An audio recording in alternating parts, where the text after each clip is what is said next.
The focus on negotiating with the Taliban has been a distraction from the actual political discussion that we should have been having all along.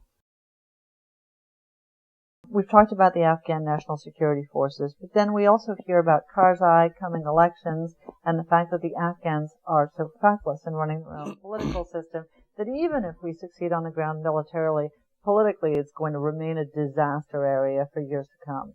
Is that relevant to our fight? That's a good way of putting the question.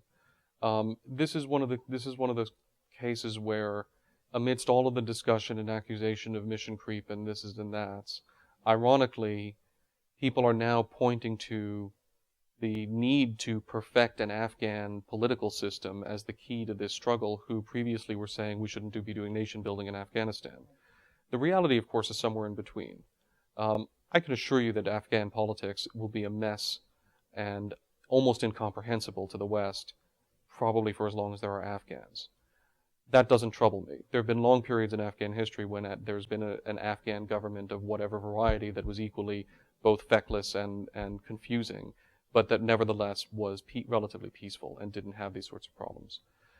We are watching Afghans at all levels work to Afghan solutions, in part, honestly, working around a system of government that we imposed on them on the advice of expats in 2001, 2002 at Bonn, that was unwise. And it was hyper-centralized, and it required a much greater degree of linkage between the center and the provinces than we've ever seen in Afghan history.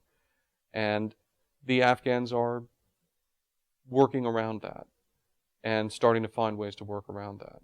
I believe we've also not helped the situation by focusing on negotiating between the Taliban, which actually represents virtually no one in Afghanistan, and the central government, rather than on helping to mediate the high political discussion that needs to occur between the Pashtuns, both southern Pashtuns and eastern Pashtuns, and the Tajiks and the Uzbeks and the Hazaras, about how Afghanistan is actually going to be run as a multi-ethnic state.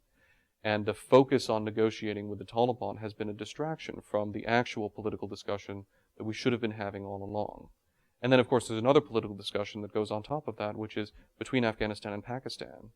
How are they actually going to live as neighbors after 30 years of conflict and of deep Pakistani intervention in Afghan affairs?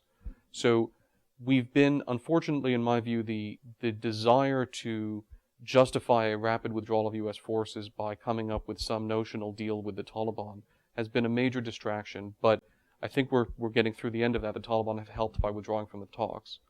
And now we can start to help the Afghans address some of these issues. It'll be very difficult, but I don't think it's hopeless.